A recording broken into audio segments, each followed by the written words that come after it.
le non-amour que tu as pour Ben Affleck. Pas de J'aime bien problème. Ben Affleck, mais non, attends, qu'on ressente les choses. Je trouve que Ben Affleck est un bon acteur. Je trouve qu'il fait beaucoup de merde, mais je trouve que c'est un bon acteur. Écoute, une petite revue streaming de ce qu'il y a à voir sur les plateformes pour ce mois de juin. Qu'est-ce que t'en penses ? Avec grand plaisir. Allez, c'est parti. Donc oui, on voulait encore une fois proposer un peu un tour d'horizon de ce qui peut se voir sur les plateformes. Voilà, on les connaît, Netflix, Prime, Apple TV et compagnie, et d'autres qu'on ne va pas toutes citer. Donc à la fois films et séries, donc les choses qu'on a vues récemment et qui nous ont plu et qu'on a envie de conseiller. Exactement. Peut-être des choses qui nous ont moins plu aussi, qu'on a envie de vous conseiller de fuir ou de ne pas regarder. Donc voilà, on va faire un petit tour d'horizon rapide et donner une petite note à chaque fois.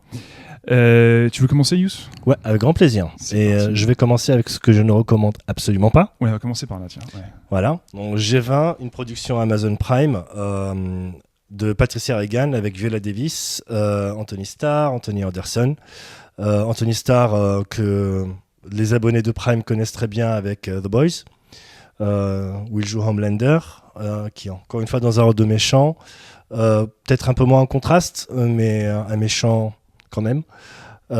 Et donc l'histoire est assez simple en fait. C'est la présidente des États-Unis qui, dans un effort de vaincre la faim dans le monde, organise un G20 en Afrique du Sud, à Cape Town, où elle va devoir convaincre les autres chefs d'État de signer pour créer une nouvelle monnaie numérique qui va permettre, comme par magie, à tous les fermiers, à tous les exploitants de pouvoir mieux gagner leur vie et d'éradiquer la faim dans le monde. Et donc, ils vont à Cape Town pour ce sommet. Et là, Anthony Starr et son équipe prennent en otage les 20 leaders du monde libre. Et donc, le film, en fait, commence vraiment là. Film d'action... Enfin, les scènes d'action, somme toute, correctes pour la plupart. Certaines sont un peu trop grosses. Voir Viola Davis faire du judo contre un monsieur de 2,05 m pour 140 kg et lui mettre une raclée incroyable, c'est peut-être un peu survendre. Ah ouais, je signe, moi j'ai envie de voir ça. Hein. Viola Davis qui fait du judo, déjà, moi ça me plaît. Hein. Ah mais là, franchement, en tant que badass président des États-Unis, elle tient bien son rôle. Ah, c'est une grande actrice. C'est une grande actrice, il y a zéro problème. Sauf que ce que j'ai pas aimé dans le film, c'est ce côté où, comme toujours, l'Amérique va sauver le monde. Sauf que là, ils s'en cachent même plus. Vraiment, c'est grand guignolesque, un peu vu et revu. Ça n'aurait pas été Viola Davis et Anthony Starr, je pense que ce film-là aurait été un désastre total. Donc je lui mets un 3 sur 10. Ah oui, d'accord, ok. Bah oui, une production Amazon, je veux dire, comme tu as dit, à part The Boys, de temps en temps, ils ont des éclairs de qualité, un peu, je vais pas dire des éclairs de génie, mais je veux dire, des moments où ils peuvent proposer des choses un peu plus intéressantes, mais c'est vrai que là... moi, si je vois Amazon Prime, déjà, j'ai peur en général. Je me dis, oula, qu'est-ce qui va se passer ? Mais bon. Ils n'ont pas un super track record, c'est sûr. Ok, donc 3 sur 10, donc à fuir G20. Qui l'eût cru Pour continuer dans les choses pas terribles qu'on va pas forcément vous recommander de regarder, sauf si vous avez du temps à perdre, The Studio, série 2 et avec Seth Rogen, donc, qui est disponible sur Apple TV. Alors, je l'ai mise de côté pendant plusieurs semaines, parce que ça fait un petit moment qu'elle est effectivement disponible depuis, je pense, le mois de mai, début du mois de mai, quelque chose comme ça. Je la mets de côté parce que je me suis dit, ça va encore être une série où Hollywood se regarde le nombril. Regardez mes copains stars, regardez comme on est marrant, regardez comme on rit de nous-mêmes, haha. Avec du name dropping, voilà, on te cite des noms d'acteurs et des noms de célébrités à chaque réplique, genre à soirée, t'as été invité à la soirée de Charlize Theron, tu vois, enfin un truc comme ça. J'avais peur que ça soit ça. Bah, c'est exactement ça. Donc c'est pas de surprise. Donc c'est mauvais. Voilà, il y a une petite photo un peu, un peu sépia, un peu granuleuse là, qui peuvent se donner une petite fibre, une petite, légitimité artistique. Mais sinon c'est Seth Rogen qui fait un peu du Seth Rogen, un peu plus calme que d'habitude, mais malgré tout du Seth Rogen, qui se balade, qui court dans son studio justement, d'où le titre, qui va voir son boss Bryan Cranston, qui fait du Bryan Cranston, qui est bon comme d'hab, hein, mais oui. Voilà, donc qui est sous pression parce qu'il doit monter un film rapidement. Bon, clairement, c'est mauvais. Pour moi, ça c'est quelque chose qui est caricatural, qui apporte vraiment rien de nouveau. Encore une fois, c'est nombriliste. Tout le monde est en pilote automatique. Tu as aussi du product placement, du placement produit dans tous les sens. Donc vraiment, de studio, moi je recommande pas. Pour moi, c'est du 4 sur 10. Donc à fuir. D'accord. L'autre soir, j'ai regardé The Accountant 2. Je sais tout le non-amour que tu as pour Ben Affleck. J'aime bien Ben Affleck, mais non, attends, qu'on ressente les choses. Je trouve que Ben Affleck est un bon acteur. Je trouve qu'il fait beaucoup de merde, mais je trouve que c'est un bon acteur. Il a des moments, bref. Donc ça, c'est un aparté. Peut-être qu'on parlera de Ben Affleck un jour, mais non, Ben Affleck est un bon acteur. Moi, j'aime bien cet acteur.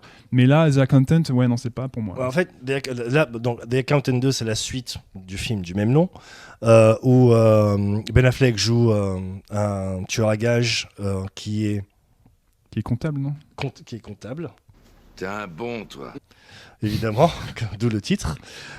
Et donc, c'est un tueur à gages qui a sa vie en tant que comptable comme couverture. C'est quelqu'un qui est extrêmement rigoureux, pointilleux, et pointilleux rigide. dans le moindre détail. Il est rigide, mais d'une façon assez incroyable. Et je pense qu'il le joue plutôt bien. Si vous êtes comptable, on n'a rien contre vous. Ouais, là, c'est l'essence du métier. Il va très loin. Donc, dans le premier film, c'est ce qui est sorti à 5-6 ans. 5-6 ans, c'est plutôt bien foutu. Pas incroyable, évidemment, mais plutôt bien foutu. Et là, la suite, j'attendais absolument rien. Et j'étais très agréablement surpris. Ah bon ? On reprend... Non, parce que je m'attendais à une catastrophe. Je m'attendais Tout à un est truc relatif, catastrophique. alors. Ok. Et finalement, je me dis que le film, il est limite meilleur que le premier. D'accord. Donc, et là, une suite qui est meilleure que le premier opus, en général, c'est assez rare. Ouais, et c'est pas sur ce film-là que j'aurais mis mon argent, clairement. Ok. Et là, il a suffi juste de rajouter 2 ingrédients. Enfin, on garde les ingrédients du premier. On rajoute juste un deuxième personnage qui est le frère donc, du personnage joué par Ben Affleck. John Bernthal, c'est ça ? Exactement.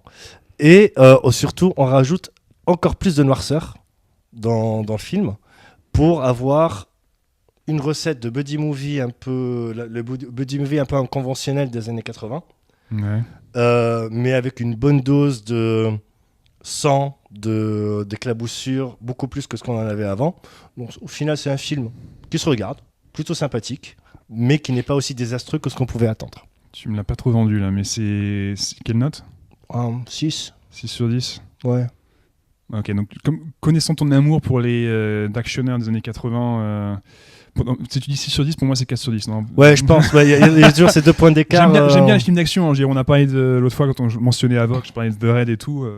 Les bons films d'action bien faits, j'aime beaucoup. Hein, mais Accountant, j'avoue, j'ai pas vu le premier, j'ai pas couru après. Peut-être que je me trompe, hein, mais ça vaut le coup. Ok, donc 6 sur 10 pour The Accountant 2. Donc ouais, bon, si on veut se détendre devant un actionneur, en gros, c'est pas un chef-d'œuvre, mais ouais, c'est un bon actionneur. Ça passe. Vendredi soir, grosse semaine, pour se détendre un peu. Un petit actionneur avec Ben Affleck en comptable. Et ben moi de mon côté, je vais faire un peu de auto-promo, dans un sens, parce que je vais parler de l'évaluation, donc qui est une vidéo qu'on a sortie récemment, que j'ai galéré à faire tout seul. Hein. Oui, c'est vrai. Être seul devant une caméra, c'est un autre délire, c'est marrant. Bref, donc oui, l'évaluation, premier film de Fleur Fortuné, avec Elisabeth Olsen, Alicia Vikander et Himesh Patel. Himesh Patel, désolé encore une fois d'avoir quand même détruit ton nom l'autre fois. Excellent film, vraiment que je recommande. Je vais pas y passer plus de temps. Il y a une vidéo complète, peut-être qu'on va mettre juste ici sur la chaîne, donc pour voir la critique un peu plus très en détail de ce film. Sorti en tout cas disponible sur Amazon. Il est aussi sorti au cinéma récemment, mais il est disponible sur Amazon Prime. Amazon Prime qui propose quelque chose de bien. Voilà. Mais vraiment, pour moi, c'est un excellent film qui est sorti de nulle part. Je n'en ai pas du tout entendu parler. Moi non plus. Donc je recommande. C'est non seulement un très bon film, parce qu'en soi, c'est un bon film aussi, parce qu'en tant que premier film, c'est très impressionnant. Donc voilà, je recommande l'évaluation. Allez voir la critique si jamais vous voulez voir plus. Vous voulez entendre mon avis plus en détail, mais je recommande fortement ce film. Ah, tu m'as donné envie de le regarder, donc je vais le regarder ce week-end. Moi. Parfait. Alors, et donc pour ma recommandation de la semaine, là aussi, surprise, c'est sur Apple TV, et c'est une série qui s'appelle Drops of God. Ok. Donc c'est le pitch rapidement, c'est un magnat du vin français qui a passé le plus clair de sa vie au Japon, qui a bâti un empire là-bas sur le vin et qui décède, léguant à sa fille toute sa fortune et tout son domaine de vin. Mais sa fille doit se prouver parce que sa fille n'y connaît rien en vin, n'a jamais fait partie du business familial, etc. Donc c'est un peu une pièce rapportée qui vient et qui doit faire face au protégé de son père, qui lui a tout bâti à ses côtés, et elle doit faire ses preuves et montrer qu'elle est digne de pouvoir hériter de cet empire-là, etc. Série ultra surprenante, très bien faite, par Kwok Dang Tran à la réalisation. Un casting quasiment de no names. Il y a les acteurs, et en plus ça joue bien. Il y a cette confrontation entre l'Occident et l'Orient, les codes du Japon avec les codes du vin. C'est ultra bien fait. Je suis tombé dessus complètement par hasard. En fait, c'est une excellente surprise. Ok, super. Et donc tu mettrais quelle note là ? Ah, c'est un 8, solide. Ok, super. Drops of God. Ça marche. Bah écoute, t'as dit sur Apple TV ? Apple TV, ouais. Ok, bah j'ai pas vu, je vais me laisser tenter. Ça marche. Et oui, donc pour finir de mon côté, encore quelque chose que je n'avais pas du tout entendu parler. La série qui s'appelle Grosse Pression, Tires, donc pneus en anglais, donc qui est la série de Shane Gillis et Stephen Gabin. Donc Shane Gillis, c'est un humoriste aussi, hein. Il a ses stand-ups qui sont disponibles sur Netflix. Donc là, on parle d'une production Netflix. Alors, ça parle d'un groupe de personnages qui travaillent dans un magasin de réparation automobile. Et donc, ils vendent des pneus, hein, comme l'indique le titre. Et ça, c'est un prétexte à présenter une galerie de personnages loufoques. Shane Gillis, qui est co-créateur, donc qui prend pas mal de place à l'écran, qui refait un peu ses blagues, ses mimiques stand-up. Moi, je le trouve moi, j'aime beaucoup. Hein.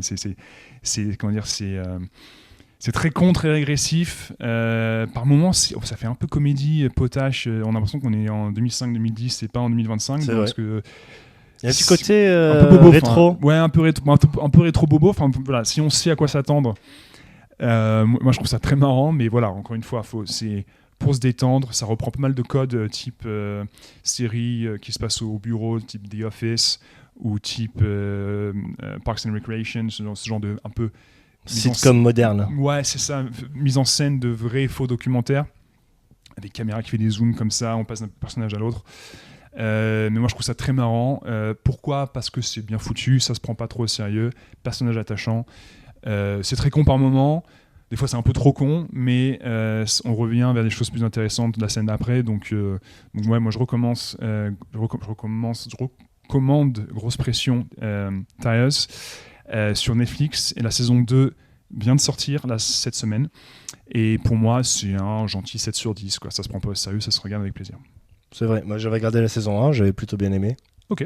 Donc là, pour la saison 2, je pense que je vais regarder laisser aussi. Tenter. Hein. Ouais, c'est vrai, c'est potache par moment. C'est potache, ouais, c'est...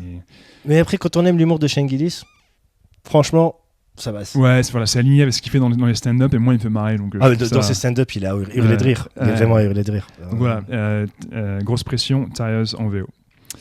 Voilà un peu pour une revue rapide de ce qu'on a vu récemment et de ce qui nous a plu. Dites-nous si vous êtes d'accord ou pas d'accord. N'hésitez pas à nous dire en commentaire si on est complètement débile de recommander Grosse Pression et The Accountant 2. Drops of God. Moi j'ai un doute sur l'Accountant 2, mais je vais regarder. Peut-être que tu vas me prouver que j'ai tort. Et surtout, si vous avez des recommandations, n'hésitez pas à les partager, parce que on peut pas avoir les yeux partout et parfois on galère un peu à trouver des choses à regarder quand même. C'est aussi quelque part aussi pour ça qu'on a créé cette chaîne, c'est pour déjà un peu partager notre passion, mais aussi servir un peu de point d'ancrage pour si vous êtes comme nous à scroller sur Netflix ou sur Prime ou Apple TV et à vous demander quoi regarder, tellement il y a de choix, de choses dont vous n'avez jamais entendu parler. Si vous avez vu quelque chose d'intéressant et que vous voulez le mentionner, ou qu'on en fasse une critique ou quoi que ce soit comme ça, n'hésitez pas. Un petit mot sur ceux qui ont commencé à nous suivre récemment. Merci beaucoup, ça fait plaisir. On va essayer de continuer à proposer des vidéos intéressantes. Encore une fois, n'hésitez pas si vous avez des suggestions. Et puis voilà, passez une bonne fin de week-end et on espère ou passez un bon week-end d'ailleurs, et on espère que vous avez quelque chose à regarder de votre côté pour ce week-end. Clairement, ouais. Super. Merci à tous et à bientôt sur Cinéphage. À bientôt. Ciao. Ciao.